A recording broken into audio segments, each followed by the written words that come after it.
Histórias do Caminho, Nosso Lar, André Luiz.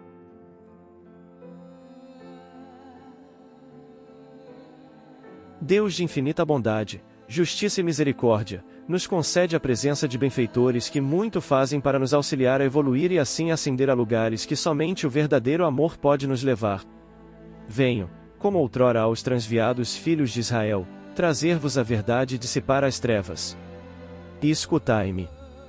O Espiritismo, como fez antigamente a minha palavra, tem de lembrar aos incrédulos que acima deles reina a imutável verdade, o Deus bom, o Deus grande, que faz germinar as plantas e se levantem as ondas.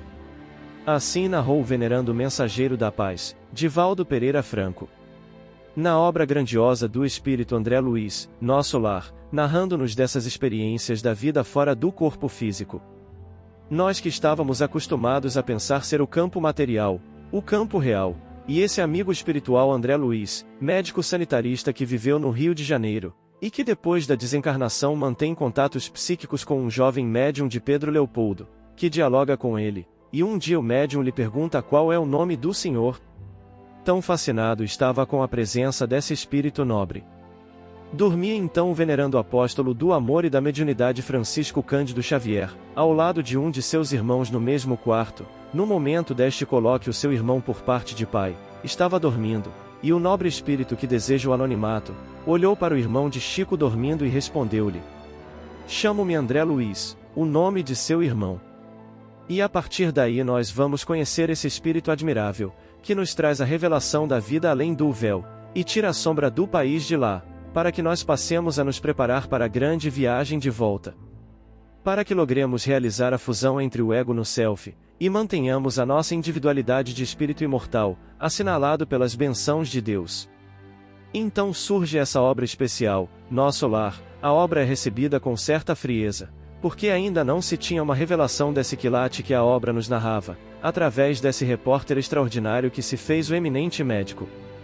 E quantas obras esplêndidas, Nosso Lar, Os Mensageiros, Missionários da Luz. André Luiz é essencialmente um repórter, que narra as lições preciosas dos espíritos iluminados com os quais convive. Para dar-nos uma ideia aproximada do mundo das causas a nós que vivemos no mundo dos efeitos. E a partir então de Nosso Lar, a reação logo se fez imediata, assim me narrou oportunamente Chico Xavier, que ele recebeu centenas de cartas, de pessoas profundamente revoltadas com as informações constantes no livro, uns inclusive dizendo-se espíritas, que naturalmente acreditavam no céu de algodão, neste céu de fantasias, das quimeras tradicionais, desses arquétipos ancestrais dos mitos, incapazes de aceitar e reconhecer a realidade, porque ela afeta profundamente o nosso comportamento. E o Chico Xavier assustado, na pequenina Pedro Leopoldo, acusado principalmente pelos ditos espíritas de mistificador, de farsante, de ser um alucinado que trazia as páginas do absurdo da sua fértil imaginação em delírios, para poder oferecê-la como se fossem reais. Ele fica receoso quando André Luiz lhe fala: "Chico, escreverei através de você outro livro. Será o nosso segundo, Os Mensageiros." Chico Xavier se recusa tamanha a pressão que estava sofrendo o médium. Assim dizendo para o benfeitor André Luiz: "Não posso, meu irmão, o livro Nosso Lar foi muito mal recebido, houve muita polêmica, eu tenho uma vasta correspondência, de pessoas acusando-me de farsa, de pessoas criticando-me falando que são delírios, eu me recuso." O que o benfeitor André Luiz questiona: "E por que te recusas, Chico?" E Chico lhe responde: "Porque não tenho certeza do que estou escrevendo. Claro que tenho certeza de vós, meu irmão, porém me foge o pensamento, e não sei como é exatamente esse mundo a que o senhor se refere." E André Luiz responde, com profundo respeito e consideração: "Não há problema, Chico, eu te levarei até lá, afinal tu vieste de lá e te olvidaste, mas eu te refrescarei a memória com a permissão de Emanuel, a quem respeitamos profundamente, levando-te de aerobus." E Chico descreve-me o aerobus, e narra que naquela noite, adormecido através de passes magnéticos que lhe foram ministrados por André Luiz, desloca-se do corpo físico, através do desdobramento parcial do ser que somos, e levado até o aerobus, que os aguardavam num ponto especial da cidade de Pedro Leopoldo. Ele agora vai atravessar as distâncias. E naturalmente pensei que acontecesse uma grande vertical em direção de nosso lar. E o André Luiz explicou ao Chico. Não, o aerobus foi obedecendo à rotação da Terra, como mais tarde os foguetes iriam demonstrar ao colocar em torno do nosso planeta os satélites artificiais. E ele chega à colônia espiritual de nosso lar. Estaciona uma grande nave de natureza psíquica, a construção ideoplastica. E ele salta e deslumbra-se com esse lugar abençoado, e lembra-se do Parque das Águas. E obviamente é claro que a expressão águas é apenas para nos dar uma ideia aproximada, porque nos faltam meios para relatar as coisas desconhecidas e sem referências para nós no plano físico. E o Chico vai contemplar as fontes que regurgitam, as fontes maravilhosas, que despedem cascatas luminosas e que nada mais são do que formações de energia. Ali ele percebe pela primeira vez que os raios de sol têm cor, e as cores têm som. Mais tarde, em 1952, foi publicado em idioma português um livro de autoria de Aldous Huxley, o grande cientista inglês. O livro é intitulado As Portas da Percepção, onde este escritor fez uma experiência com ácido exoérgico número 20, e narra na gravação para outros cientistas que ao se descolar da matéria ele entra num mundo musical. As cores vibram melodias, as melodias portanto têm cores, e o Chico Xavier em 1948 já me narrava isso, antes que o grande cientista o demonstrasse. Depois ele é levado a algumas câmaras de retificação, aos lugares de sofrimento onde estão aqueles que necessitam de ajustar-se à psicosfera desse mundo maravilhoso, que é apenas uma colônia, uma das miríades de colônias que se multiplicam em volta do orbe terrestre. E por fim, porque se alongava a visita naquele lugar em que há uma luminosidade estranha, embora obedeça o mesmo fuso horário da Terra, ele se recorda do ministério mais elevado, e pedia ao benfeitor André Luiz da possibilidade de visitar aquele ministério onde Clarencio administrava toda a comunidade. E percebe que há uma luz imensa, que verte do alto, que se transforma em uma fronteira entre o ministério da bênção divina e a comunidade. E esta beleza espiritual sensibiliza profundamente Chico Xavier, que naturalmente sente profundo desejo de ir até lá. E André Luiz lhe diz: Ai Chico, não podes, fez-se a tua condição de espírito encarnado, não podes atravessar, porque isso poderia incidir no perispírito e provocar a tua desencarnação. Então, emocionado e em um carrossel de felicidades inesquecíveis e difíceis de se corresponder através das palavras, ele vê as luzes, aquela musicalidade sublime e volta à terra em seu corpo físico que está repousando. Ao despertar com os olhos banhados de lágrimas, ele se dirigia ao benfeitor André Luiz e diz: O irmão pode escrever o que quiser. Então vêm as obras, sucedem-se, entre a terra e o céu. O que dizer sobre as obras científicas? E neste momento a paisagem terrestre do Brasil aure o conhecimento do mundo, rompendo as dimensões físicas. A visão daqueles indivíduos extravagantes, que são policiadores dos demais indivíduos, e estão sempre contra as ideias novas, lentamente foram substituídas essas posturas pela realidade do fato.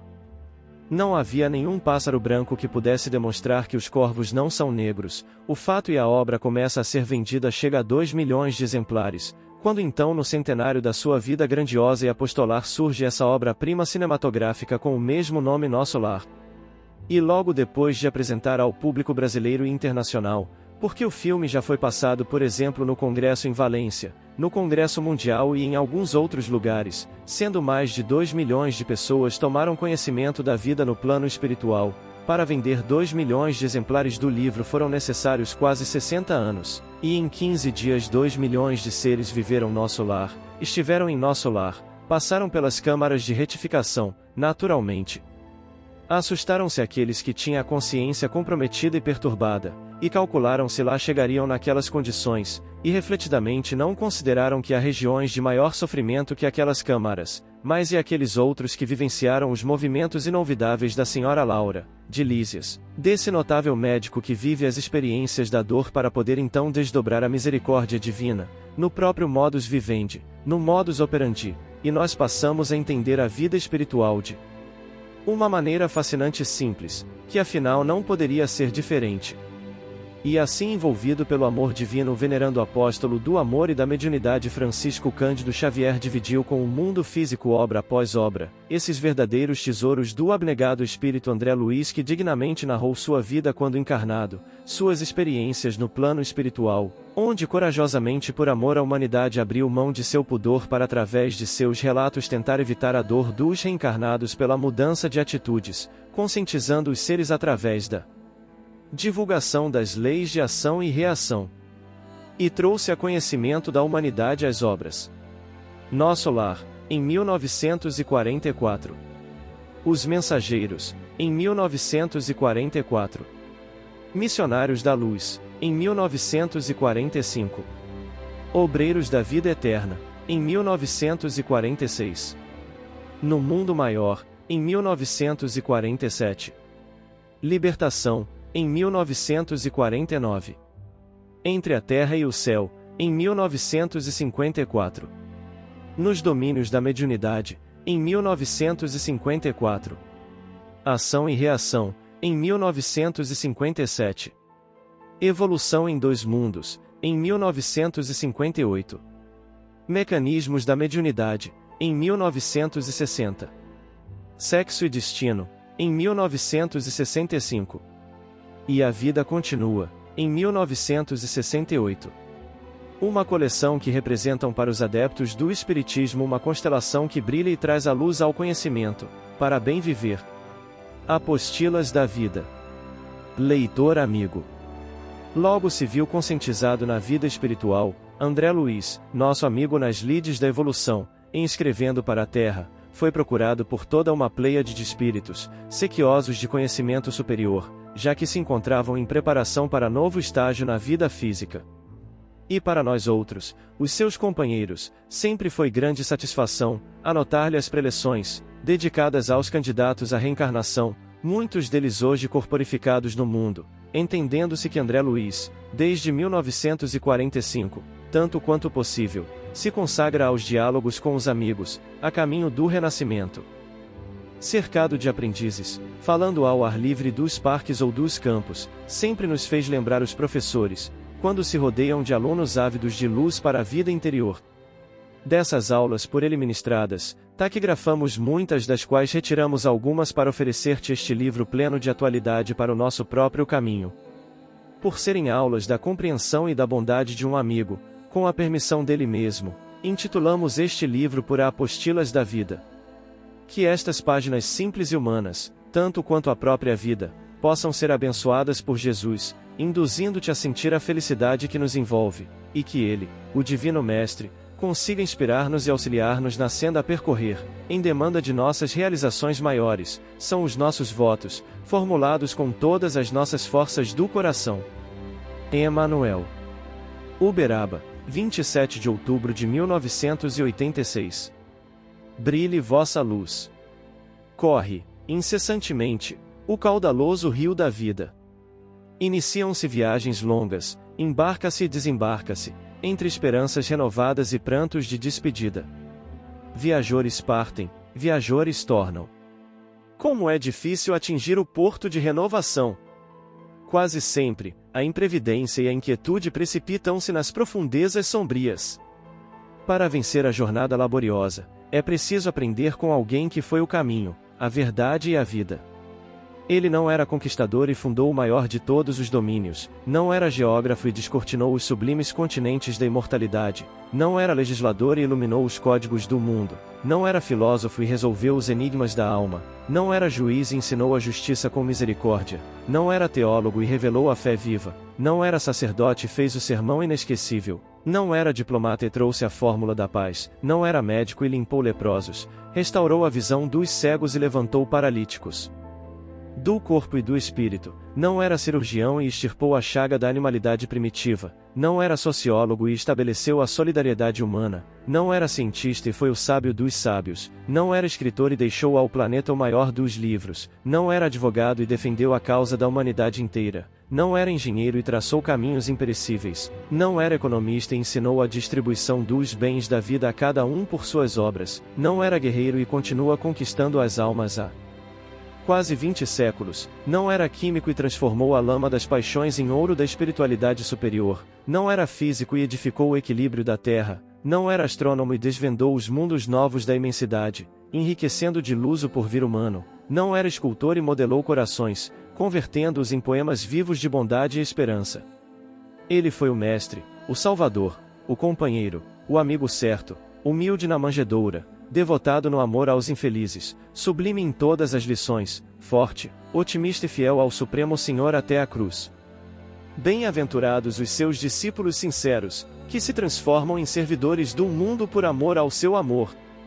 Valiosa é a experiência do homem, bela é a ciência da terra, nobre é a filosofia religiosa que ilumina os conhecimentos terrestres, admirável é a indústria das nações, vigorosa é a inteligência das criaturas, maravilhosos são os sistemas políticos dos povos mais cultos. Entretanto, sem Cristo, a grandeza humana pode não passar de relâmpago, dentro da noite espessa.